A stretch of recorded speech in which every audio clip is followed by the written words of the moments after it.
March 19, 1944. Southern Bougainville, Solomon Islands, 0647 hours. The jungle canopy overhead filters the equatorial sun into fractured green light, shadows laying over shadows, every vine a potential snare, every rustle a possible death. A lone figure moves through waist-high undergrowth, not walking, crawling. Dalton Whitaker, 20 years old, United States Marine Corps, has covered 60 yards in 78 minutes. His uniform is black with mud, his face streaked with camouflage grease that runs in the humidity. Sweat stings his eyes, but he doesn't blink, doesn't wipe it away. Any movement could be his last. Across his back, a rifle. Springfield Model 1903A4, 30-06 caliber, 5-round internal magazine, weight 9.2 pounds. But it's what's mounted on top that makes men mock him. A Weaver 330C telescopic sight, 3-power magnification, 8 ounces. Ordered through the Sears Roebuck catalog for $32.50. Shipped to a forward supply depot. Mounted by hand using aluminum scrap filed down in 11 hours of meticulous work. They called him Mailbox, not out of affection, out of derision. A catalog scope on a battlefield rifle, like bringing a toy to war. But 340 yards ahead, concealed in positions they've held for 2 days, 3 Japanese snipers wait. Men trained at specialized schools. Men equipped with purpose-built rifles and military-grade optics. Men who have killed 7 Marines in the last 48 hours. Headshots at ranges exceeding 400 yards. Clean kills before anyone saw muzzle flash or heard the crack of the shot. Dalton adjusts his grip on the Springfield. The scope feels solid against the receiver. The mount he fabricated holds true. 15 rounds of M2 ball ammunition rest in the leather pouch at his hip. 15 chances to prove that .32-50 buys death just fine. The mockery dies at sunset, one way or another. Pennsylvania, Allegheny foothills, winter, 1938. 6 years earlier. 6 years and a world away. Dalton Whitaker is 14 years old. The deer stand is 20 feet up an oak tree, and the temperature is 12 degrees below zero. Frost forms on the barrel of his father's Winchester Model 70, 30-06, iron sights, a hunting rifle that belonged to his grandfather and will someday belong to him. His father sits beside him. Garrett Whitaker, 44 years old, hands scarred from 30 years of timber work, a man who speaks through actions, not words, who measures success in clean kills and meat for winter, not in stories told around fires. They have been in this stand for 6 hours and 20 minutes. The sun rose at 07:15. It is now 13:35. Dalton's feet went numb 2 hours ago. His fingers ache inside wool gloves. His bladder is full, but he doesn't move, doesn't shift weight, doesn't do anything that might disturb the forest below, because 340 yards to the northeast through a gap in the pines, a trail crosses open ground, and deer use that trail every winter, at different times. Unpredictable. Patient hunters wait. Impatient hunters go home empty. Garrett whispers, the first words in 4 hours. Count your heartbeats. Dalton counts. 68 beats per minute. Elevated. Adrenaline. Breathe every third beat. Dalton adjusts his breathing. In through the nose. Hold. Out through barely parted lips. Vapor rising in the cold air. Every third heartbeat. The rhythm steadies him. His pulse drops. 64, 60, 58. Fire on the 5th exhale. Dalton nods. His father has taught him this pattern since he was 10.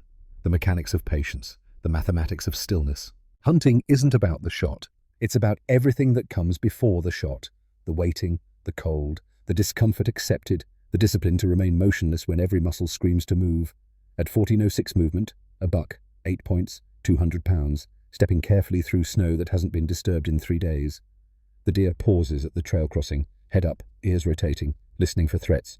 Dalton's heart rate spikes. 80 beats per minute, too fast. Garrett's hand settles on his shoulder. Gentle pressure. The message is clear. Wait. Breathe. Let it come down.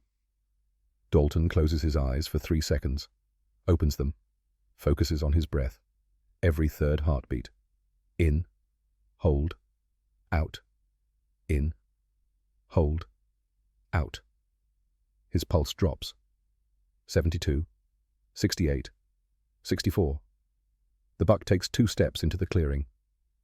Broadside. Perfect angle. 340 yards. Garrett's hand lifts from Dalton's shoulder. Permission granted. Dalton settles the iron sights. Front post on the shoulder just behind the foreleg, where the heart sits, where a clean kill happens. He breathes, every third beat. He counts his exhalations. 1, 2, 3, 4. On the fifth exhale, halfway through the breath, his finger takes up the slack in the trigger. 4 pounds of pressure, then 5. Then the break is so smooth it surprises him, even though he knew it was coming. The Winchester roars. The recoil punches his shoulder. The buck drops where it stands. Instant. Clean. Dead before it knew death was coming. Garrett speaks. 4 words. The only praise Dalton will receive. Good shot. Good patience. They climb down, walk through snow that comes up to their knees, reach the deer. Dalton's first kill at range. His father taught him to shoot at 100 yards, at 200. But this is different. This required calculation, wind drift, elevation drop. The bullet fell 28 inches over that distance. Dalton compensated by instinct, by practice, by understanding what his father taught him. That patience kills, not bullets. Bullets are just the final step in a process that begins with stillness. They dress the animal. Dalton's hands are red with blood and cold. His father shows him how to do it right, how to preserve the meat, how to respect what was taken, how to understand that killing is serious, that it requires justification, that you don't take a life without purpose. That night, sitting by the fire in their cabin, Garrett says something Dalton will remember for the rest of his life. Son, the forest reveals its secrets only to those willing to wait. Remember that. In hunting, in life. Patience matters more than strength. Stillness matters more than speed. And knowing when to act matters more than how well you act. Dalton nods. He doesn't understand the full weight of those words yet. He will, soon enough. On an island 6,000 miles away, where stillness means survival and patience means the difference between living and becoming another body in the jungle. United States Marine Corps recruit Depot, Paris Island, August 1942. Dalton enlists 3 months after Pearl Harbor. He is 18 years old, 6 feet tall, 154 pounds, lean from labor, strong from timber work. His marksmanship scores at boot camp place him in the expert category. 238 out of 250 possible points. He can put 5 rounds into a 6-inch circle at 500 yards using iron sights and standard-issue rifles. His drill instructor notices. Gunnery Sergeant Harlan Drummond, 38 years old, 20 years in the Corps, a man built like a bulldozer with a voice that could strip paint and a reputation for producing riflemen who didn't miss. Drummond pulls Dalton aside after qualification day. Whitaker, you shoot like you've done it before. Yes, sir. Pennsylvania. Deer, mostly. Some small game. Deer don't shoot back. No, sir. You want to be a sniper? The question surprises Dalton. The Corps doesn't have a formal sniper program. Not yet. Some units are experimenting, trying to develop doctrine, but it's not official, not recognized, not trained. I'd like a scoped rifle, sir, if that's what you're asking. Drummond shakes his head. Can't do it. Marines fight with M1 Garands. 8-round clips. Semi-automatic. 400 rounds per minute if you're fast. That's the doctrine. Volume of fire. Suppression. We're not sharpshooters. We're riflemen. But the Japanese have snipers, sir. Trained snipers. They do. And we'll deal with them when we meet them. But you'll do it with a Garand like everyone else. Dismissed. Dalton doesn't argue. You don't argue with gunnery sergeants. But the idea plants itself. If the enemy has snipers, someone needs to counter them. Someone needs to hunt the hunters. And if the Corps won't provide the tools, maybe he'll have to provide his own. He finishes training, gets orders to the 3rd Marine Division, ships out to the Pacific, arrives at Guadalcanal for final staging before the next operation. The island is secured, but the scars remain. Shell craters, burned jungle, graves marked with helmets and rifles. An older Marine, a corporal with dead eyes and shaking hands, pulls him aside one night. Where you headed, Boot? Bougainville, I think. They don't tell us much. The corporal nods. Jap snipers there, good ones. They tie themselves into trees, stay for days. You'll be walking patrol and your buddy's head just explodes. No warning, no muzzle flash you can see. Just gone. How do you fight them? You don't. You just try not to be the one they pick. Keep moving, don't bunch up, and pray. Dalton thinks about this. Prayer is fine, but prayer doesn't stop bullets. Training does. Equipment does. The right tool for the right job does. Bougainville, January 1944. The 3rd Marine Division lands on Bougainville in November 1943. By January, they've pushed inland, secured a perimeter, started building airstrips and supply bases. The Japanese don't contest this with frontal assaults. They're too smart for that, too experienced.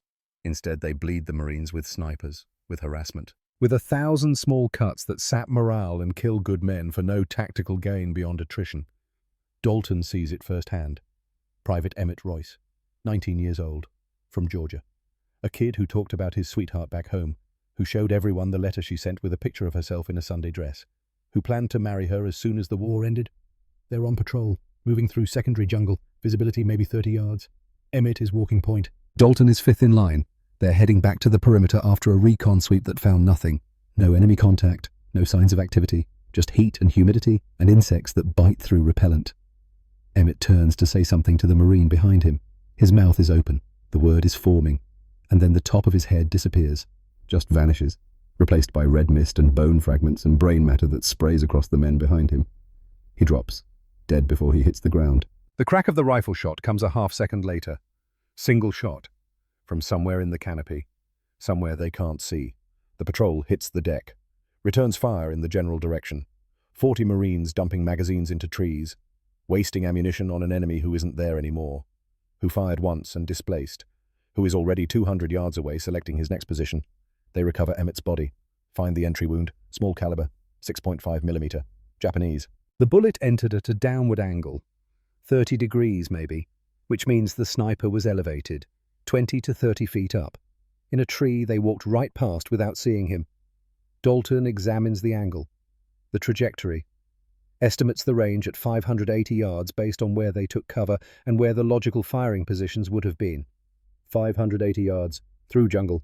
At a moving target. That's not luck. That's skill. That's training. That's a professional doing professional work. That night Dalton writes a letter home. Tells his father he's fine. Doesn't mention Emmett. Doesn't mention the fear that walks with him now. The knowledge that death can come from nowhere. That you can be alive and talking and then just gone. No warning. No chance to fight back. Just gone. And then he does something else.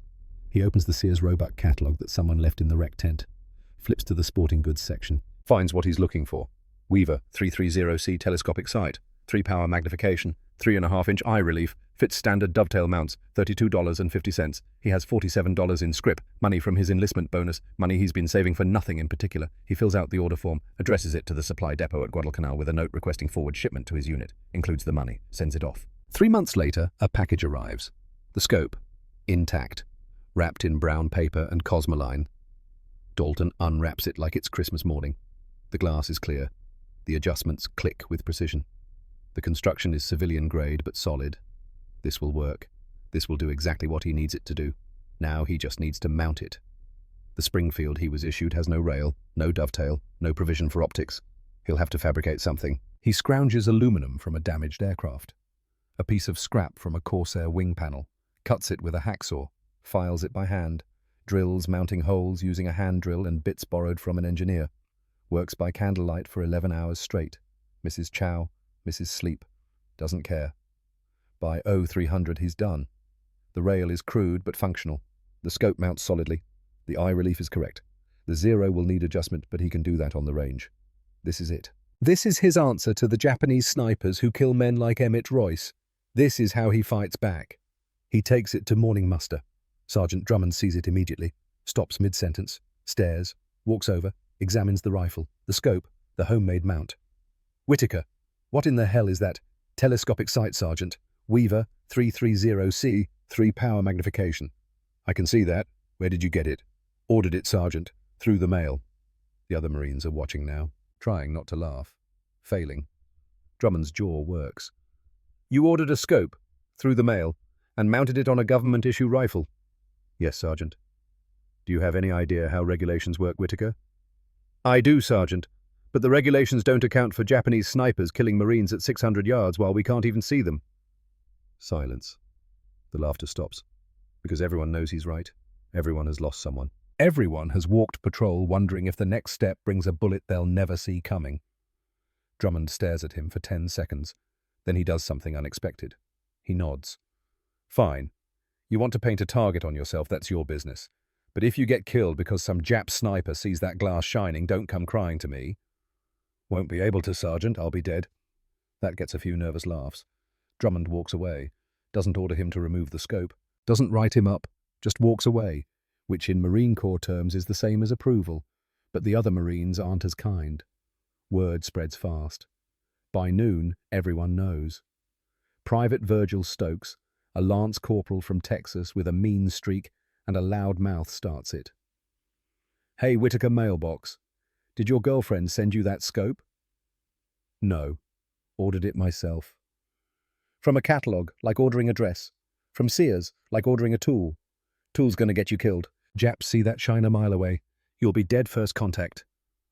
Dalton doesn't respond, doesn't argue, just cleans his rifle, checks the scope mounting, tests the adjustments. The mockery continues. Mailbox, catalogue killer, Sears sniper, mail order Marine. They think it's funny. They think he's overconfident, stupid, playing at being something he's not. Only one man doesn't laugh. Silas Brennan, 22 years old, Montana. Grew up hunting elk in the Bitterroot Range. Knows what it takes to make long shots in difficult terrain. He sits down next to Dalton that evening. "Montana wolves taught me something." "What's that?" "Right tool for the job. You hunt elk with a 30-06 and patience. You hunt wolves with the same. You hunt Jap snipers with whatever gives you the edge. Might be a catalog scope, might work, might get you killed, but at least you're trying. Thanks. Don't thank me. Just don't miss. Because if you do, they'll never let you forget it." Dalton nods. He won't miss. He can't afford to. Not with 7 Marines already dead. Not with more dying every week. Not with the mockery ringing in his ears and the weight of proof sitting heavy on his shoulders. March 18th, 1944. Ridge Green. The patrol goes out at 0600. 12 Marines. Standard recon sweep of a ridge designated green on the tactical maps. Intelligence suspects Japanese positions in the area. Possible observation posts. Possible artillery spotters. The patrol's job is to confirm or deny. Report back. Don't engage unless necessary. They don't make it 1,000 yards before the shooting starts. No warning. Just 3 shots in rapid succession. 3 Marines drop. Wyatt Holloway, 19 years old, shot through the head. Colton Nash, 21, throat shot, bled out in 40 seconds. Rufus Ainsworth, 18, medic, headshot while trying to reach Nash. The surviving Marines hit cover, return fire blindly, see nothing, hear nothing except their own weapons. The enemy is invisible, elevated, shooting from prepared positions with clear fields of fire. A second patrol goes in 2 hours later, reinforced.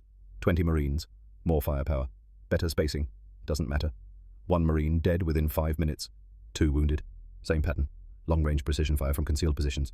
The patrol retreats, drags the wounded. Leaves the dead where they fell. Too dangerous to recover them. The ridge is a kill zone. Back at the perimeter, Sergeant Drummond assembles the platoon. His face is granite. His voice is controlled fury. "Ridge Green is off limits until we deal with this. Intel estimates 2 to 3 Jap snipers, Taishan Shudan trained. That's their sniper school. 6 months of training. Purpose-built rifles. Good optics. They know what they're doing, and right now we don't have an answer." Someone asks the obvious question. "Artillery. Can't. Too close to friendly positions.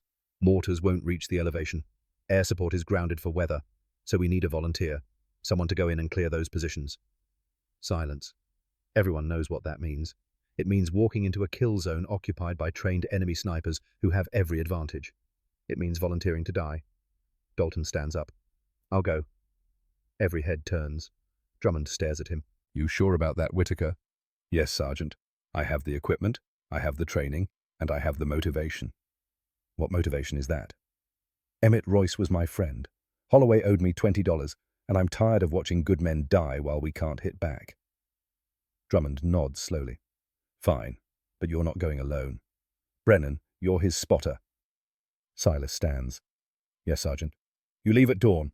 0600. Your job is to kill those snipers or confirm their positions so we can deal with them another way."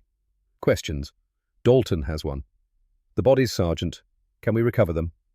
"If you clear the snipers, yes. If you don't, no. They stay where they are. Understood?" "Understood." That night, Dalton can't sleep.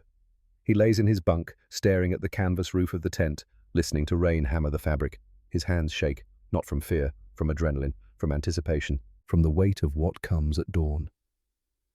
He thinks about Emmett, about Wyatt and Colton and Rufus, about the families who will get telegrams, about the lives that ended in the jungle for no reason, except they were in the wrong place when a trained killer decided to pull a trigger. He thinks about his father, about the lessons learned in Pennsylvania winters, about patience and stillness and knowing when to act, about clean kills and respect for what is taken, about the difference between hunting for food and hunting for survival.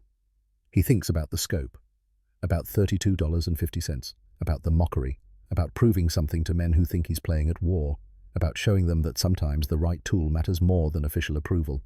At 0400, he gives up on sleep, gets up, cleans his rifle for the third time, checks the scope mounting, loads 15 rounds into his ammunition pouch, fills 2 canteens, eats a K-ration breakfast that tastes like cardboard and grief. Silas finds him at 0530, sits down, doesn't say anything for 5 minutes. Then, "You ready?" "No, but I'm going anyway." "Good answer. Fear is fine. Cowardice isn't. You're not a coward." "How do you know?"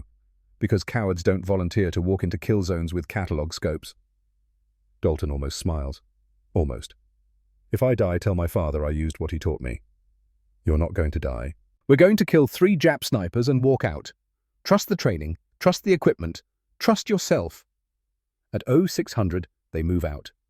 2 Marines, 1 Springfield with a mail-order scope, 1 M, 1 Garand, heading into a jungle where 3 professional killers wait in positions they've prepared for days, where the bodies of 5 Americans lie unrecovered, where the odds say 2 more bodies will join them before the day ends.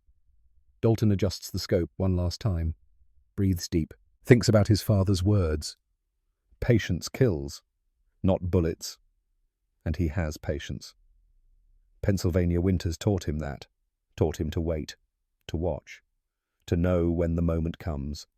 The jungle swallows them, the canopy closes overhead, and somewhere ahead, 3 Japanese snipers settle into their positions, confident, prepared, professionals doing professional work. They don't know about the kid from Pennsylvania, don't know about the catalog scope, don't know that sometimes the right man with the right tool at the right time changes everything. By sunset, they'll learn, one way or another. The mockery ends today. March 19th, 1944. 0647 hours, approaching Ridge Green. The jungle is a living thing. It breathes moisture, exhales heat. Every step through undergrowth releases clouds of insects that swarm exposed skin. Dalton moves in slow motion, each boot placement deliberate, testing the ground before committing weight. A snapped twig carries 100 yards. A rustled leaf draws eyes. Behind him, 10 yards back, Silas Brennan matches his pace. The spotter's job is threefold: watch the flanks, cover the rear, and keep the shooter alive long enough to take the shot. Silas carries his M1 Garand at low ready, 30 rounds in pouches across his chest, eyes constantly moving, scanning, processing, looking for the wrongness that means danger. They've covered 380 yards in 4 hours. By normal infantry standards, that's pathetic. By stalking standards, it's about right. Speed gets you killed. Patience keeps you breathing. Dalton signals a halt, drops to his belly, scans ahead through the scope. The magnification helps, but it's not magic. 3 power turns 30 yards into 10. Doesn't penetrate vegetation. Doesn't see through trees. Just makes distant things clearer if you can see them at all. He's looking for anomalies. Nature has patterns. Wind moves vegetation in predictable ways. Animals disturb the environment with recognizable signs. But human presence creates wrongness, straight lines in a world of curves, symmetry where chaos should reign, shadow that doesn't match the light source, and bodies, 5 American bodies somewhere in the next 200 yards, men who walked into this kill zone 48 hours ago and never walked out. Dalton needs to reach them, needs to understand the geometry of their deaths. Bullet trajectories tell stories. Entry wounds reveal firing positions. The dead teach lessons if you know how to read them. At 0700, he sees the first body. Private Wyatt Holloway, 19 years old, lying face down in leaf litter, rifle 8 feet away, thrown by the impact of death. Dalton freezes, studies the area. If the snipers are still here, they're watching this exact spot. Bodies are bait, wounded men are bait. Anything that draws Americans into the open is an opportunity for a professional killer. But he needs to get closer, needs to see the wound. 10 more yards. 5 minutes of crawling through mud that smells like rotting vegetation and old death. He reaches Holloway's position, rolls him slightly, sees the entry wound. Frontal shot, through the forehead. Downward angle approximately 20 degrees. Exit wound at the base of the skull. Clean, precise, professional. Dalton does the math. 20-degree downward angle means the shooter was elevated, between 18 and 25 feet depending on distance. He scans the canopy ahead, looking for trees tall enough, strong enough, positioned correctly for the angle. 340 yards to the northeast, a banyan tree rises above the canopy. Massive trunk, heavy branches, perfect for a hide. Dalton marks it mentally. Possible position 1. He crawls to the second body. Colton Nash, 21, throat shot, bled out fast. The angle is similar. Downward, frontal, but from a slightly different direction. East-southeast instead of northeast, which means a second sniper. Different position. The third body. Rufus Ainsworth, 18, the medic, shot while trying to reach Nash. Headshot again. Same downward angle but from a third direction. Southwest. 3 snipers, 3 positions, creating a triangulated kill zone where any movement draws fire from at least 2 directions. Professional work. Taishin Shudan work. These aren't amateur hunters. These are graduates of a school that teaches fieldcraft and marksmanship with the same discipline Japanese martial arts teach kata. Repetition, perfection, no wasted motion. Dalton signals Silas. 3 fingers, points to the 3 directions. Silas nods. He sees it too. They're inside the triangle now. Inside the zone where 5 Americans died. If the snipers are still here, if they haven't displaced to new positions, then Dalton and Silas are targets already, maybe in crosshairs, maybe seconds from death. Dalton's heart rate climbs. 80 beats per minute. Too fast. He closes his eyes, breathes. Every third heartbeat. In, hold, out. His pulse drops. 70, 65. Better. He settles the scope on the banyan tree. 342 yards. He can see it clearly now. Magnification helps. But magnification also narrows the field of view. He's looking at one tree, ignoring everything else. Tunnel vision. Dangerous. Movement. Tiny. 23 feet up in the banyan. A shape that doesn't match the bark pattern.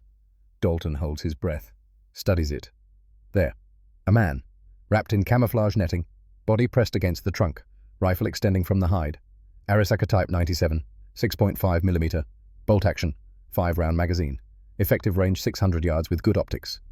The sniper is looking the other direction, scanning the approach route the previous patrols used, expecting Americans to come from the west. Not from the south, not from the direction Dalton chose precisely because it's harder, because difficult terrain means slower movement means less chance of being where the enemy expects. This is it. First shot. First chance. If he misses, the other 2 snipers will know instantly. They'll converge fire. They'll kill him and Silas before either can reach cover. Everything depends on this moment, on 342 yards of humid jungle air, on a $32 scope holding 0, on Pennsylvania winters teaching patience. Dalton settles into position. Prone.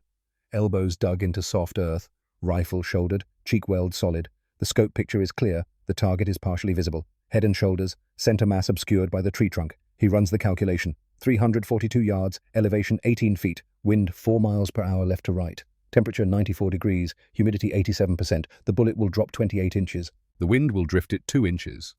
The heat affects powder burn, but not enough to matter at this range. Scope adjustment. 11 minutes of angle elevation, 2 minutes right for wind. He dials the adjustments. The clicks sound impossibly loud, but they're not. They're quiet, just amplified by adrenaline and fear. He acquires the target again. The sniper's head. Visible in profile, 5 inches of target. Enough for a headshot. Enough to end this instantly. Dalton's heartbeat is 68 per minute. Close enough. He breathes. Every third beat. In, hold, out. In, hold, out. He counts his exhalations. 1, 2, 3, 4. On the 5th exhale, halfway through the breath, his finger takes up the slack. The trigger breaks at 3.2 pounds. The Springfield roars. The recoil punches his shoulder. The scope picture jumps. He loses the target for half a second, reacquires. The Japanese sniper is falling, arms flailing. Body tumbling through branches. 23 feet to the ground. He hits with a sound like a sack of grain dropped from a truck. Doesn't move, doesn't twitch. Dead before impact. 14 rounds remaining. Dalton doesn't celebrate, doesn't feel anything except the immediate need to move, because the other 2 snipers heard that shot. They know someone is hunting them now. They're reacting, repositioning, looking for him. 2 muzzle flashes erupt. Different positions. The crack of Arisaka rifles splits the air. Bullets snap past, 4 inches to the left of Dalton's head. 1 round hits the tree he's using for cover. Bark explodes. Splinters sting his face. 3 snipers confirmed. Not 2, 3. And now they know he's here. Silas opens fire. The M1 Garand barks. Semi-automatic. 8 rounds in 3 seconds. He's not aiming to kill. He's suppressing, forcing the enemy to keep their heads down, buying Dalton time to relocate. Dalton rolls left. Scrambles 15 yards, finds new cover behind a fallen log. His heart is hammering now, 104 beats per minute. Training says slow it down. Adrenaline says move faster. He compromises, stays low, controls his breathing, scans for the second sniper, east-southeast, 285 yards, a palm tree, dense fronds, difficult concealment, but possible. Dalton watches, waits. Patience. Silas fires again. 40 rounds in 90 seconds. The suppression is working. The enemy isn't shooting. They're waiting for the American fire to slacken, waiting for an opportunity. Dalton sees it. A gap in the fronds, 8 inches wide, a line of sight to the hide. And there, movement. The sniper shifting position, trying to get an angle on Silas. Dalton doesn't hesitate. 281 yards, minimal wind, no significant elevation change, straight shot through an 8-inch gap. He settles the crosshair, doesn't dial adjustments, just holds slightly high, breathes, fires. The bullet passes through the gap, through fronds, through camouflage netting, through the Japanese sniper's chest. Center mass, catastrophic damage to heart and lungs. The sniper jerks backward. His rifle falls, clatters through branches. His body slumps against the harness that holds him to the tree. 13 rounds remaining. Silence. No more shots from the enemy. Which means the third sniper is either dead displaced or playing the same waiting game Dalton is playing. 38 minutes pass. Dalton doesn't move. Doesn't drink water even though his mouth is desert dry. Doesn't shift position even though his muscles are cramping. Doesn't do anything except watch and wait and breathe every third heartbeat. The temperature climbs. 97 degrees. Humidity feels like breathing through a wet towel. Insects swarm. Leeches find exposed skin and attach. Dalton ignores them. Leeches are temporary discomfort. Bullets are permanent. At 08:06 he sees it. Leaves falling. But not from wind. The wind is blowing northeast. These leaves are falling straight down. Something disturbed them. Something moving in the canopy above them. Southwest. 195 yards. Dense brush at ground level. But the falling leaves came from 20 feet up, which means the third sniper isn't in the trees. He's in a spider hole. A fighting position dug into the ground with overhead concealment. Camouflaged so well that Dalton has been staring at it for 30 minutes without seeing it. But the sniper made a mistake. Shifted position, disturbed the vegetation overhead. And now Dalton knows where he is. The problem is simple. The hide is too good. Dalton can't see the sniper, can't see a target, just knows the general area. He needs the enemy to expose himself, needs him to move, to shoot, to give away his exact position. Silas understands without being told. He rises to a crouch. Fires 3 rounds into the brush, deliberate, spaced, drawing attention. The Japanese sniper takes the bait, returns fire, a single shot, aimed at Silas but missing by 2 feet. But the muzzle flash gives him away. Spider hole, 15 feet forward of where Dalton estimated. Head visible for 2.3 seconds while he works the bolt on his Arisaka. Dalton is already settling the crosshair. 192 yards. The sniper's head reappears, acquiring a new target. Preparing to fire again. Dalton fires first. The bullet crosses 192 yards in 0.18 seconds. Strikes the Japanese sniper in the forehead. Hydrostatic shock. Instant brain death. The body collapses into the spider hole. Out of sight. 12 rounds remaining. Silence again. But this time it feels different. This time it feels final. Dalton waits another 5 minutes, watches for movement, listens for sounds that don't belong. Hears nothing except his own pulse and Silas's controlled breathing. Silas moves first, advances in careful bounds, covers the distance to the spider hole, looks in, gives the thumbs up. Confirmed kill. Dalton stands. His legs are shaking, not from fear, from 2 hours of absolute stillness followed by explosive action. His muscles are confused. Flooded with adrenaline and lactic acid, he forces them to work, walks forward, checks the first sniper, then the second. All 3 are dead. 3 professional killers eliminated by a kid from Pennsylvania with a catalog scope. The irony isn't lost on him. But the job isn't finished. 5 American bodies need recovery. Dalton and Silas spend the next hour dragging them to a collection point. 210 pounds each with equipment, 340 yards through jungle. It's brutal work. The bodies are heavy, dead weight in the truest sense. The heat is crushing. The terrain fights every step. By 1100 hours, all 5 Americans are together. Holloway, Nash, Ainsworth, and 2 others from the 2nd Patrol. Men with families, with futures that ended in a jungle on a ridge designated green on maps that will be forgotten as soon as the war moves on. Dalton removes their dog tags, collects their personal effects, Letters, photos, a wedding ring, a lucky coin. Things that families will want. Things that prove these men existed, that they mattered. Silas keys the radio. Calls for a recovery team. They arrive 40 minutes later. 8 Marines with stretchers and grim faces. They don't say much. Just load the bodies. Prepare to move out. Sergeant Drummond is waiting at the perimeter. He sees Dalton and Silas approaching, sees the mud, the blood, the exhaustion. He stands there for 40 seconds, silent. Then he nods, once, short. A gesture that contains respect and acknowledgement and something close to approval. The other Marines watch. Virgil Stokes. The ones who called him Mailbox, who mocked the catalogue scope, who said he'd be dead within a week.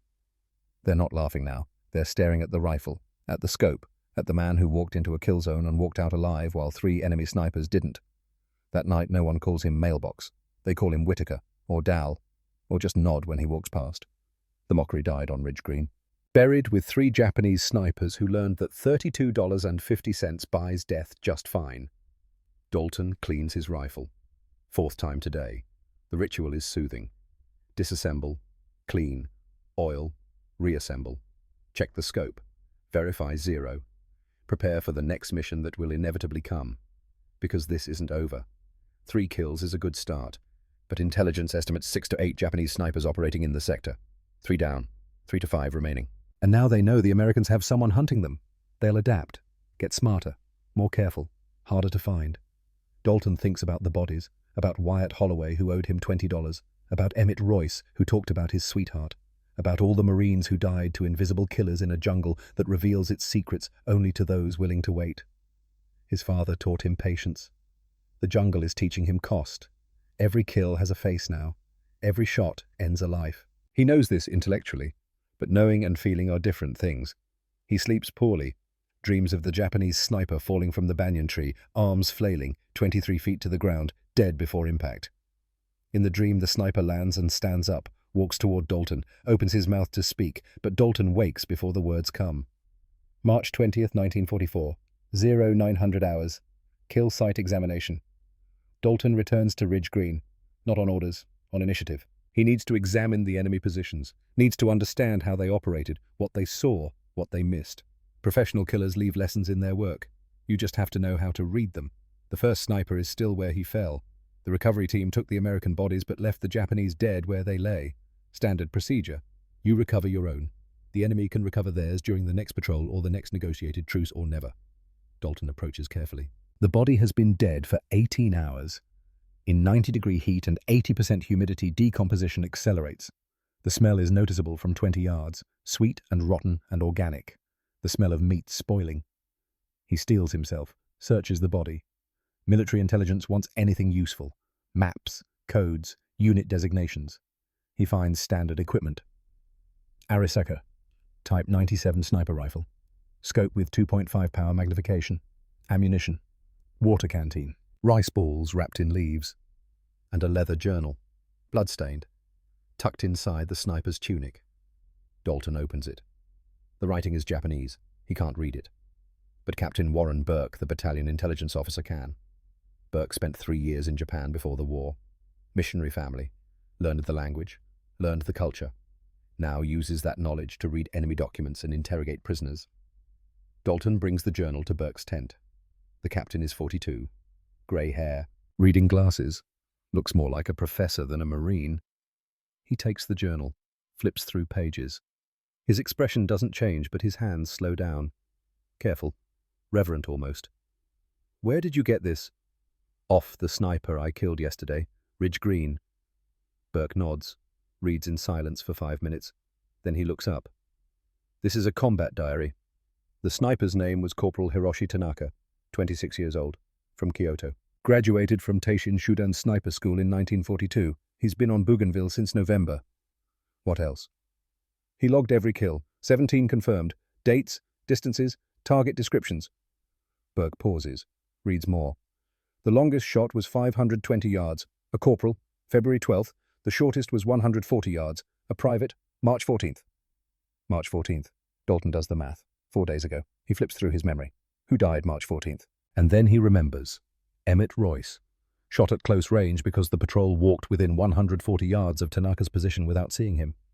His hands clench. The journal suddenly feels like it weighs 50 pounds. Burke continues. There's a final entry, March 18th, night before you engaged him. It says, "Tomorrow I move to Ridge Green. Sato and Yamada will support. Americans cannot counter us. We are invisible.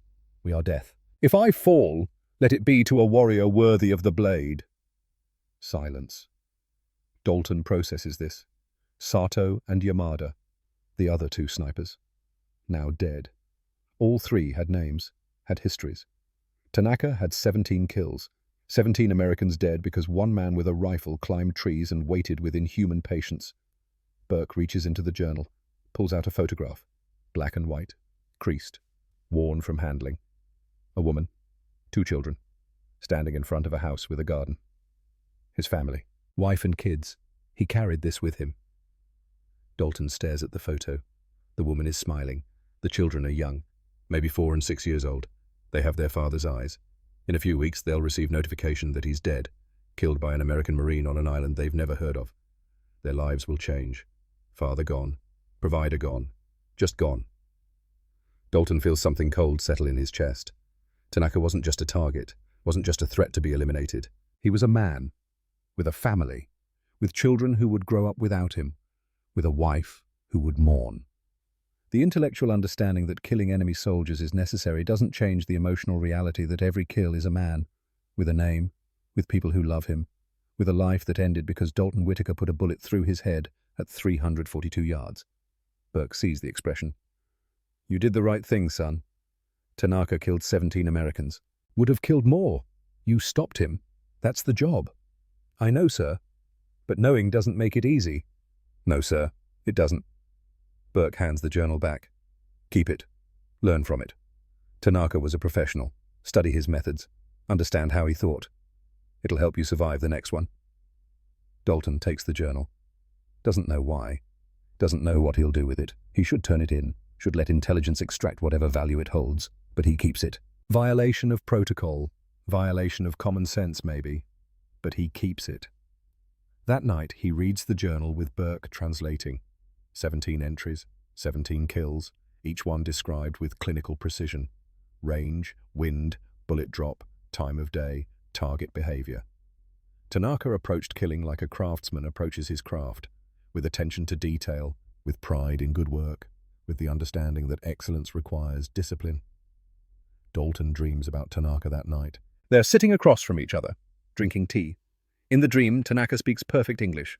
He explains his technique, his philosophy. He's kind, patient, teaching. And then he stands, bows, walks away. And Dalton wakes up with tears on his face and no understanding of why. Silas finds him at 0300, sitting outside the tent, staring at nothing. You all right? Fine. You're not fine. What's wrong? He had kids. Tanaka, the sniper. He had 2 kids.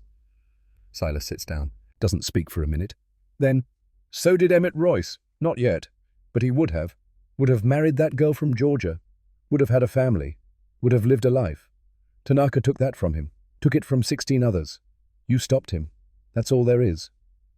Is it? It has to be. Because if we start thinking about them as men with families and futures, we can't do the job. And if we can't do the job, more of our guys die. So yeah, it's all there is. Dalton knows Silas is right. Knows that sentiment is a luxury soldiers can't afford. But knowing doesn't erase the image of 2 children who will never see their father again. Doesn't erase the weight settling on his shoulders. Doesn't erase the first crack in the armor that separates soldier from killer.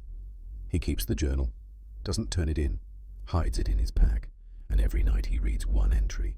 Reminds himself who the enemy was, what he accomplished, how many Americans he killed. Uses it as justification. As armor against the guilt that wants to grow. But the crack is there now. And it will widen. With every kill. With every face. With every moment when the enemy stops being a target and becomes a man. 3 kills down. The mockery dead. The catalogue scope proven. But the cost is mounting. And Dalton Whitaker is beginning to understand that some victories leave scars you carry forever. April 12, 1944. 0530 hours. Operation Clear Path. 24 days since Ridge Green. 24 days of jungle rot and mosquito swarms and the grinding mathematics of attrition warfare. The Marines push deeper into Bougainville's interior. The Japanese fall back to prepared positions. And between the two armies, the jungle consumes men with mechanical efficiency. Intelligence Officer Major Raymond Cass spreads a map across the field table. His finger traces a highlighted corridor. 2.1 miles of dense canopy designated Green Hell on tactical maps. The name isn't official, just what the surviving Marines call it after watching friends die in there. 9 killed in action, 14 wounded, 72 hours. Cass's voice is flat, professional, but his eyes are tired. He's written too many letters to mothers. We estimate 6 Japanese snipers, coordinated positions, overlapping fields of fire. They've turned this corridor into an abattoir. Sergeant Drummond leans over the map, studies terrain features, stream beds, ridge lines, likely hide positions. His scarred hands trace possible approaches, all of them bad. Artillery. Negative. Too close to our forward positions. We'd be dropping shells on our own men. Mortars. Can't reach the elevation. The snipers are dug in on high ground. Air support. Weather. Cass points to the sky. Heavy clouds. Low ceiling. Nothing's flying for the next 48 hours. We're on our own. Drummond's jaw works. He knows what's coming. Knows what Cass is going to ask. Knows he can't say no, even though every tactical bone in his body screams that this is suicide. You want Whitaker. I want the corridor cleared, and Whitaker's the only one who can do it. Dalton is standing in the back of the tent, listening. He knew this was coming. Word travels fast in a rifle company. The survivors of Green Hell told stories. 6 snipers working as a team. Professional hunters. Men who moved like ghosts and shot like machines. Men who made Corporal Tanaka look like an amateur. Drummond turns, looks at Dalton. Whitaker, you understand what they're asking? Yes, Sergeant. 6 snipers, Taishan graduates, prepared positions. You'll be walking into a kill box. I know. I can't give you a platoon. Too many targets, too much noise. This is stalking work. I understand. You'll have Brennan as spotter. Major Cass interrupts. Negative. I need Corporal Brennan leading 2nd Squad on the western perimeter. Whitaker goes solo. Silence. Every Marine in the tent understands what solo means. Means no backup, no covering fire, no one to drag you out if you're hit. Just one man against 6 professional killers who have every advantage except surprise. Dalton speaks. Request approved, sir. I'll move out at 0600. Cass nods. Drummond doesn't. Just stares at Dalton with an expression somewhere between respect and resignation. The look men give other men walking towards certain death. The briefing continues, but Dalton stops listening. His mind is already in Green Hell, already running calculations. Wind patterns in dense jungle, sight lines through triple canopy forest. The geometry of staying alive when 6 rifles are aimed at space you might occupy. He walks back to his tent, begins preparation. Not the frantic preparation of a man facing death, the methodical preparation of a craftsman checking his tools. Springfield M, 1903-A4, cleaned 3 days ago. He field strips it anyway. Inspects every component. The barrel is clear. The bolt cycles smooth. The trigger breaks clean at 3.2 pounds. He reassembles it, not with the ritual rhythm from previous nights. This time his movements are deliberate. Careful. Each piece matters. Each function must be perfect. The Weaver. 330C scope. He checks the mounting screws, torques them to specification, looks through the glass. The image is clear. No distortion, no scratches. The reticle is centered. The adjustments click with mechanical precision. $32.50. Still working. Still killing. Ammunition. 45 rounds of 30-06 M2 ball. He inspects each cartridge, checks for corrosion, dents, anything that might cause a malfunction, finds none. Loads 5 into the rifle's internal magazine, 40 in pouches across his chest, enough for a long day, enough for 6 snipers if every shot counts. Water, 2 canteens, 64 ounces. Not enough for a full day in 95-degree heat, but weight matters. Every ounce carried is an ounce that slows movement. He'll ration, make it last. Food, 2 K rations. Cardboard and preservatives pressed into something technically edible. He'll force them down. Fuel for a body that needs to function for 12 to 16 hours in conditions designed to break men. K-bar knife. 7 inches of carbon steel, sharp enough to shave with. He'll probably never use it. Snipers don't fight with knives. But if he does need it, if things go that wrong, at least it'll be ready. No radio. The wait isn't worth it. Radio means someone listening, someone waiting for reports, someone who'll send a recovery team if he doesn't check in. But recovery teams walk into the same kill zone. Better to work alone, live alone, or die alone without dragging others down. At 0530, Silas finds him, Sits down on the adjacent bunk, doesn't speak for 5 minutes, just sits. Companionship without words. Finally, "You're really doing this?" "Yes." "6 snipers, Dal. 6. "I know." "You'll be outnumbered 6-1, outpositioned. They'll have prepared hides, cleared sight lines. Probably pre-registered ranges to likely approach routes. This isn't like Ridge Green. This is walking into a machine designed to kill you." "I know." Silas's hands clench, unclench. "I should be going with you. Cass needs you here. Cass can go to hell. You need me there." "No." Dalton looks at him. "If I die, 2nd Squad needs a good corporal. That's you. Not whoever they'd promote to replace you." "So I'm supposed to just watch you walk into that jungle and hope you come back?" "Yes." Silas stands, paces. "You're the best shot I've ever seen. Better than anyone in the division. Maybe better than anyone in the Corps. But you're not superhuman. You're 20 years old with a hunting scope and 3 weeks of combat experience. They're professionals who've been doing this for years. The math doesn't work." "Math isn't everything." "It is when bullets are involved." Dalton stands, picks up his rifle. "Tanaka had 17 kills. Professional training. Good equipment. I killed him at 342 yards with a catalogue scope. Sometimes the amateur wins because he doesn't know he's supposed to lose. And sometimes the amateur just dies. Then you'll write my father. Tell him I used what he taught me." Silas stops pacing. His expression shifts. Anger bleeding into something else. Acceptance, maybe, or just exhaustion. "You're really not afraid, are you?" "I'm terrified, but I'm going anyway." At 0600, Dalton walks to the perimeter. Drummond is waiting. Hands him a folded paper. Map coordinates. Known casualty locations. Suspected sniper positions marked in red. 6 positions. 6 killers. 6 chances to die. "Whitaker. Sergeant. Come back." "I'll try, Sergeant." The jungle swallows him within 30 yards. 0630 hours, entering green hell. The approach is different this time. Previous patrols came from the west, following the obvious route, the path of least resistance, which is exactly why 6 snipers are covering that approach with interlocking fire. Dalton comes from the south, through a ravine choked with undergrowth, through terrain so dense that movement requires cutting vegetation. Slow, loud, dangerous. Except he doesn't cut. He crawls under, moves like water flowing through cracks, finds spaces between thorns, gaps in the vegetation. His uniform snags. Tears. His skin gets scratched, cut, bleeding. He ignores it. Pain is temporary. Dead is permanent. 45 yards per hour. By normal infantry standards, pathetic. By stalking standards, sustainable. He can maintain this pace for 12 hours if necessary. Cover 540 yards. Deep into green hell.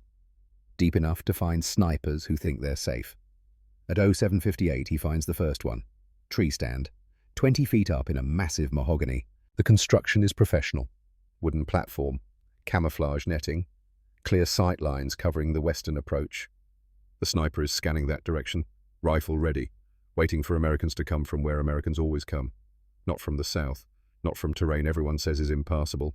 Not from where a lone Marine has spent 90 minutes crawling through thorns. Dalton settles behind a rotting log. 60 yards from the tree.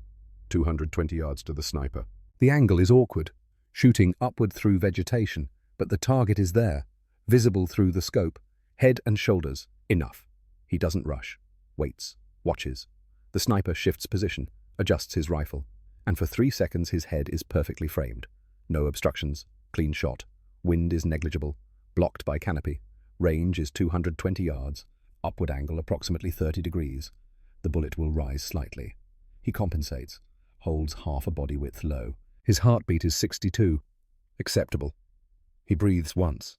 Twice. On the third exhalation, halfway through the trigger breaks. The Springfield's report shatters jungle silence. The bullet crosses 220 yards in 0.21 seconds. Strikes the Japanese sniper in the temple. The man's head snaps sideways. His body slumps. The rifle falls. Clatters through branches. The body follows. 20 feet. Hits the ground with a sound like a sack of wet grain. 44 rounds remaining. 1 down. 5 to go. Dalton is already moving, rolling left, low crawling 40 yards to new cover. Because professional snipers never work alone. The shot just told 5 other killers that someone is hunting them. They're reacting now, repositioning, looking for him, but they're looking where he was, not where he is. He waits. 15 minutes, motionless, listening. The jungle returns to normal sounds. Birds, insects, wind through leaves. No human sounds, no movement. The other snipers are being patient, waiting for him to make a mistake. He doesn't, just waits. Matches their patience with Pennsylvania-learned stillness. At 0932, he spots the second position. Spider hole, ground level, 165 yards northeast. The camouflage is exceptional. Vegetation layered so naturally it looks untouched. But leaves are moving, shifting. Something underneath is breathing, disturbing the air. Dalton watches. The sniper is disciplined. Doesn't expose himself. Doesn't move unnecessarily. Just waits in his hole.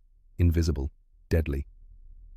23 minutes pass. Temperature climbs. 97 degrees. Humidity 89%. Dalton's uniform is soaked.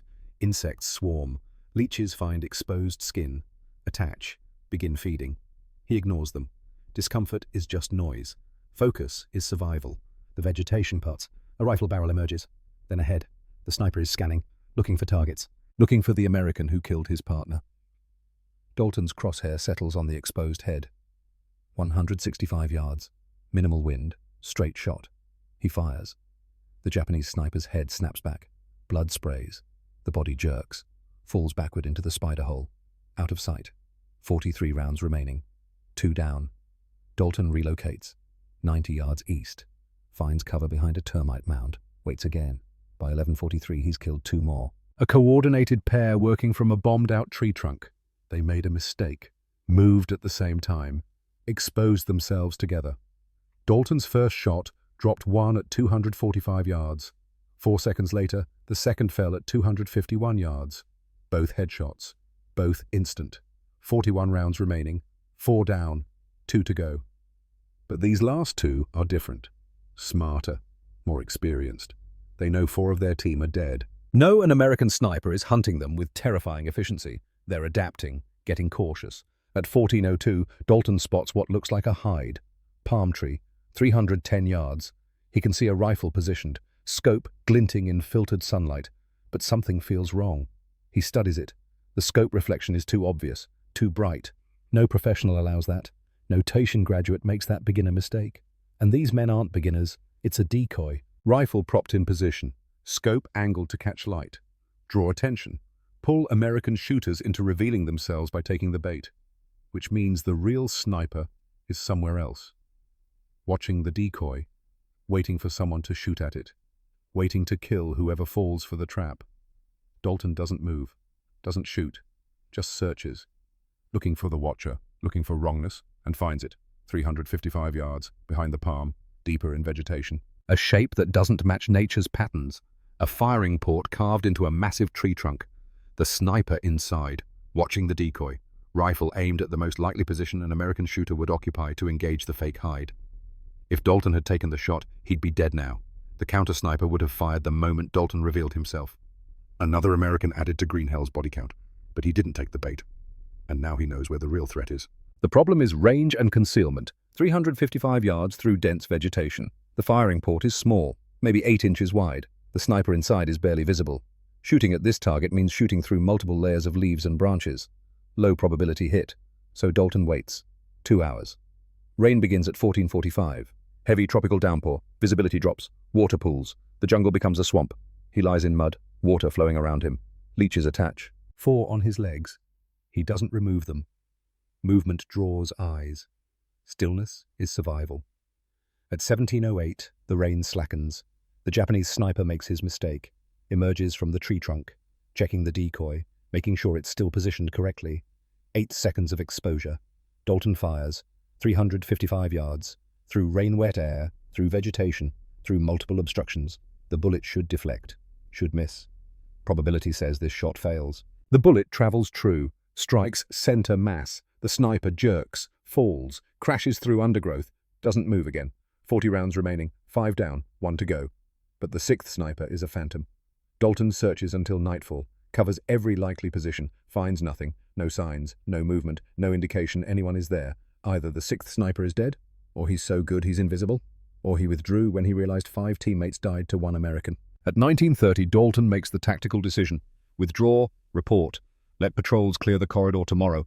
If the 6th sniper is still there, he'll reveal himself against regular infantry. If he's gone, the mission is complete. 5 confirmed kills in 1 day. The corridor is mostly clear, not perfectly safe, but safer than it was 12 hours ago. He returns to the perimeter, covered in mud and blood and leech bites. His uniform is shredded. His face is scratched. His hands are cramped from gripping the rifle for 13 hours straight. Major Cass meets him, studies him. Report. 5 confirmed, sir. 6th unlocated. Recommend patrol sweep tomorrow to verify clear. Casualties. None, sir. Cass nods, almost smiles. Good work, Whitaker. Get checked by medical. Get some rest. Dalton salutes, walks toward his tent. His legs are shaking, not from fear, from exhaustion, from 13 hours of absolute focus followed by sudden relaxation. His body doesn't know how to process the transition.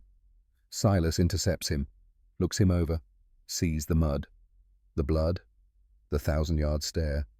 5. Jesus Dal, 5 in 1 day. They were good, but they weren't expecting me to come from the south. That's 11 total. I know.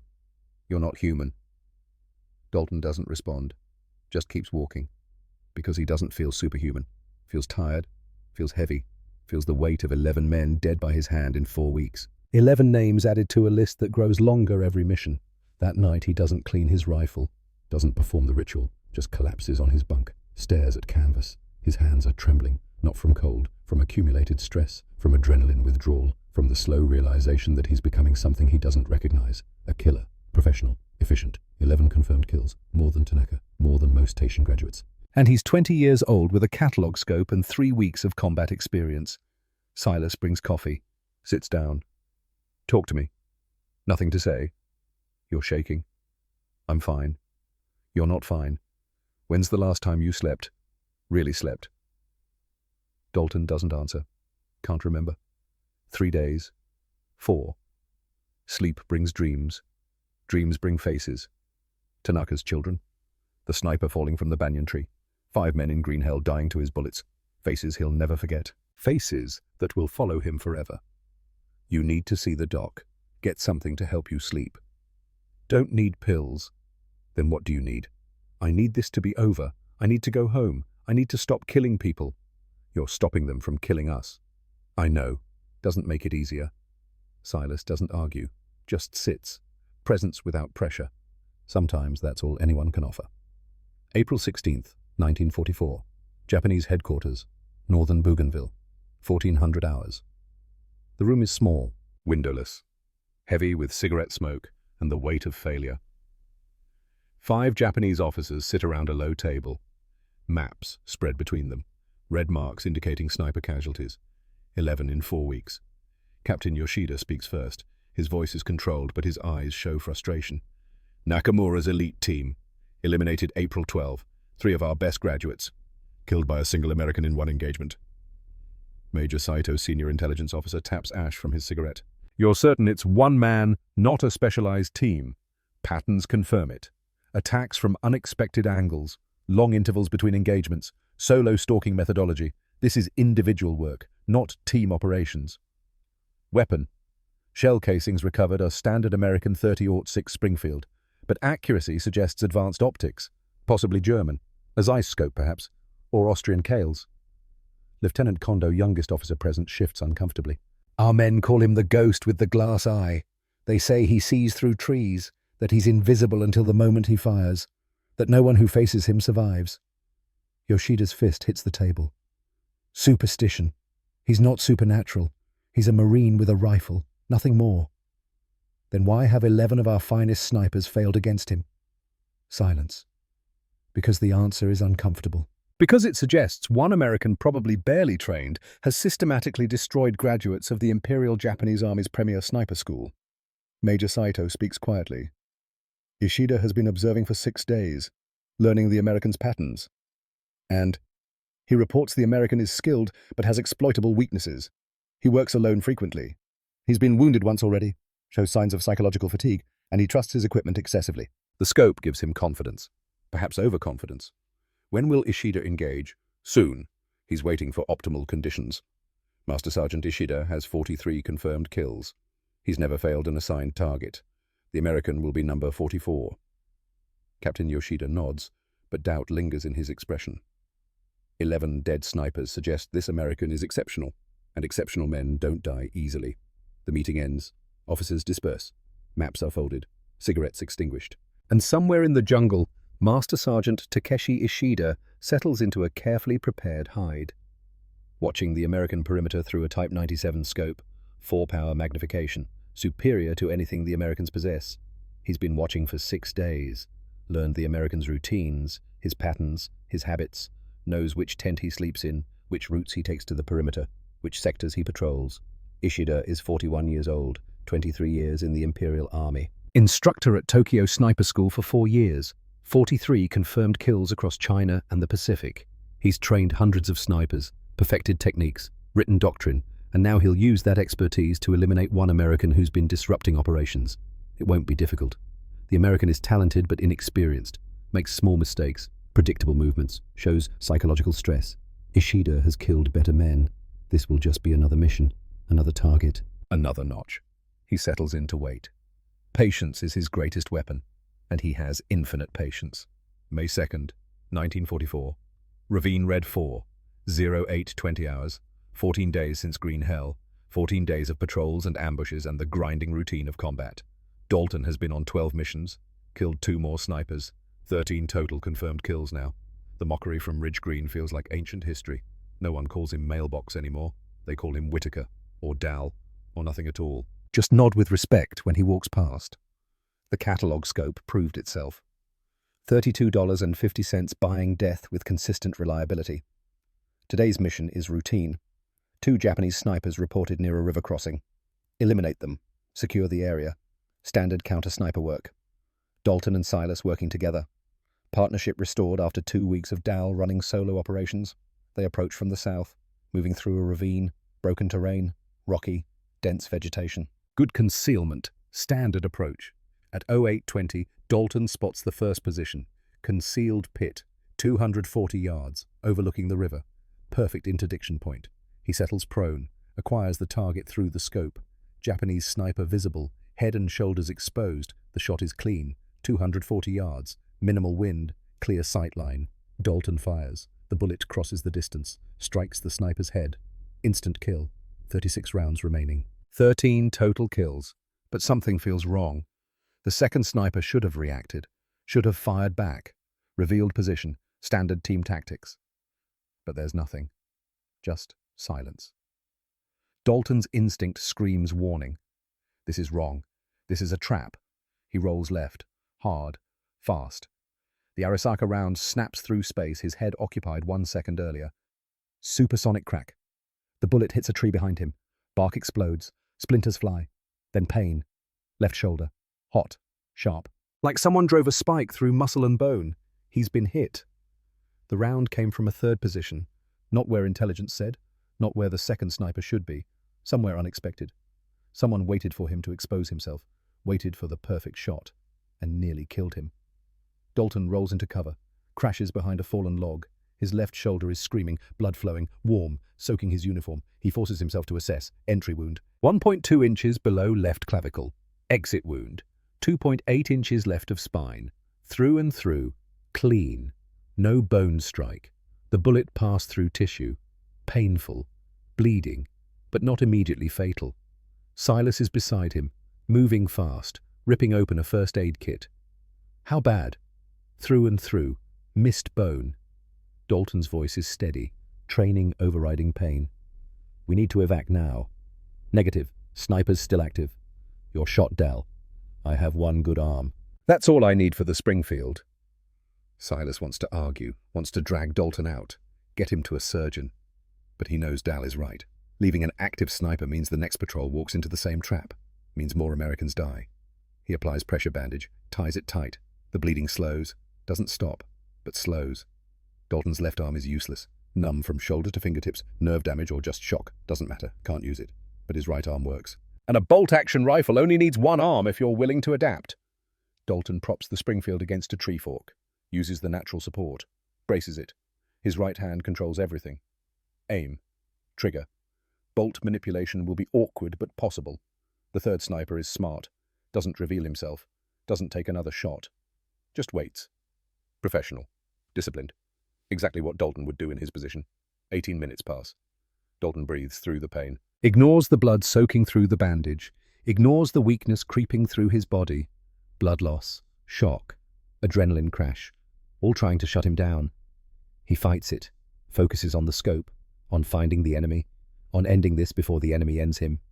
Movement, bamboo thicket, 205 yards. The sniper is repositioning, trying to get an angle on Silas, trying to finish what he started. Dalton settles the crosshair. The rifle is braced but not stable. Every breath moves it. Every heartbeat shifts aim. He compensates, controls breathing, times shots between pulses. The sniper's head appears, scanning, looking for targets. 3 seconds of exposure. Dalton fires. 205 yards. The rifle bucks against the tree. Recoil drives it backward. But the bullet is already gone. Already crossing the distance. Chest shot. Not a headshot. Can't stabilize enough for precision. But center mass works. Center mass at 205 yards is still lethal. The Japanese sniper jerks, falls backward. His rifle clatters. Body crashes through bamboo. Doesn't move. 35 rounds remaining. 13 confirmed kills. Silas keys the radio. Calls for medevac. Dalton doesn't argue this time. The mission is complete. 2 snipers down. 1 American wounded but alive. Time to get medical attention before blood loss becomes critical. 30 minutes later, corpsmen arrive. 2 Marines with a stretcher. They see the shoulder wound. Want to administer morphine. Dalton refuses. Needs to stay alert. Needs to walk out on his own feet. Needs to prove he's still combat effective. The walk is 300 yards. Might as well be 3 miles. Every step sends lightning through his shoulder. Sweat pours. Vision narrows. Tunnel effect. Just 1 step. Then another. Don't fall. Don't show weakness. They reach the perimeter. Medical tent. Captain Ross waiting. Battalion surgeon. Grey-haired. Experienced. Seen too many wounded men. Lost too many. He takes 1 look at Dalton and shakes his head. You're insane, Whitaker. Completely insane. Got the job done, sir. You also got shot. This needs 2 weeks minimum recovery. Can't spare 2 weeks. You'll get infected. Lose the arm, maybe. Die, possibly, if sepsis sets in. I'll be careful, sir. Ross cuts away the uniform. Examines the wound. It's actually clean. Through and through means no bullet fragments. No foreign material except cloth fibers. He irrigates with saline. Debrides damaged tissue. Stitches entry and exit. 14 sutures total. Applies proper bandages. Gives Dalton sulfur powder and orders. 72 hours mandatory rest. No exceptions. No negotiations. You violate this order, and I'll have you court-martialed. Yes, sir. Dalton doesn't argue. The adrenaline is gone now. Pain is real. Sharp. Throbbing. Constant. His body is shutting down, demanding rest, demanding recovery time. Ross gives him something for pain. Not morphine. Something lighter. Enough to take the edge off. Not enough to impair judgment. Dalton walks to his tent. Collapses on his bunk. Stares at canvas overhead. 13 kills. 1 wound. 4 weeks of combat. He's still alive. Still functional. Still able to fight. But for how long, May 2nd, 1944? 1900 hours. Mail call. Mail arrives at 1900. 2 letters for Dalton. He sits on his bunk. Left arm in a sling. Shoulder throbbing despite the medication. First letter from his mother. Safe topics. Pennsylvania weather. The garden is doing well. Mrs. Henderson's daughter got married. Mr. Kowalski opened a new hardware store. News from a world that feels fictional. A place where people worry about gardens and weddings instead of bullets and death. He reads it twice. Tries to remember what normal feels like. Can't quite grasp it. That world is too far away. Too removed from jungle rot and sniper duels and the weight of 13 dead men. Second letter is from his father. Written 6 weeks ago. Mail is slow. Ships take time. But the words cross 6,000 miles and 42 days. 3 sentences. Short. Direct. Garrett Whitaker doesn't waste words. Son, word reached us about your work. Every Marine you save is a son returning to his father. The weight you carry, I know it. I carried it too in my war. Stay strong. Come home. Dad. Dalton reads it 8 times. The paper creases. Gets soft. Sweat-stained. Blood-stained now from his wound. He folds it carefully. Tucks it in his breast pocket. Over his heart. His father carried this weight. Great War. France. The trenches. Came home. Lived. Raised a son. Found some measure of peace eventually. Maybe Dalton can too. Maybe. But first he has to survive what's coming, because the weight his father mentions is real. Growing heavier. 13 kills. 13 men who won't see their families again. 13 futures ended. The mathematics say those 13 would have killed dozens of Americans. That trading enemy lives for friendly lives is justified, necessary, the right thing to do. But mathematics don't account for faces, don't account for Tanaka's journal, for the photograph of 2 children, for the knowledge that every kill is a man, with a name, with people who love him, with a life that ended because Dalton Whitaker put a bullet through him. He thinks about Captain Burke's intelligence briefing 3 days ago, about Master Sergeant Takeshi Ishida, 43 confirmed kills, Tokyo sniper school instructor, counter-sniper specialist, a man who's been watching Dalton for 6 days, learning patterns, studying movements, preparing to kill him. Ishida arrived on Bougainville 6 days ago, which means while Dalton was clearing green hell while he was getting shot at Ravine Red 4, a master sniper was observing. Taking notes. Building a profile. Professional hunters study their prey, and Ishida has had 144 hours to turn Dalton Whitaker into prey. 13 kills is impressive for a 20-year-old with a catalogue scope, but Ishida has 43. And the gap between 13 and 43 is measured in years of experience Dalton doesn't have. Training Dalton never received. Expertise Dalton can't match. In a straight duel, Ishida wins. Experience beats improvisation. Professional beats amateur. The mathematics are simple, so Dalton can't fight straight, can't play by rules, Ishida wrote. Has to do something unexpected, something that changes the equation. He just doesn't know what yet. He pulls out Tanaka's journal, reads an entry. The sniper was patient, disciplined, professional, graduate of Taishin Shudan, trained by men like Ishida, and Dalton killed him at 342 yards with a $32 scope. Maybe professionalism isn't everything.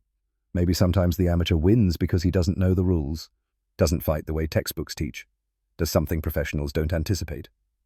Dalton closes the journal. His shoulder throbs. The pain medication is wearing off. 72 hours mandatory rest, 3 days before he's cleared for duty. 3 days while Ishida watches, waits, plans. Somewhere in the jungle a master sniper is preparing, selecting the perfect position. The perfect moment, the perfect shot. And in 3 days, Dalton Whitaker will walk back into that jungle. One man with a mail-order scope against a legend with 43 kills. The duel is coming, and in duels, second place is permanent. But Dalton has one advantage. He knows he's outmatched, knows the odds, knows he should lose. And underdogs don't win by accepting the favorites' rules. They win by breaking them. He'll figure out how. Has to. Because going home to Pennsylvania means surviving Ishida, and surviving Ishida means doing something no one expects, something impossible, something that proves a kid from the Allegheny foothills with a Sears Roebuck scope can beat a master, or die trying. Tomorrow the hunt begins. But this time Dalton isn't sure if he's the hunter or the prey.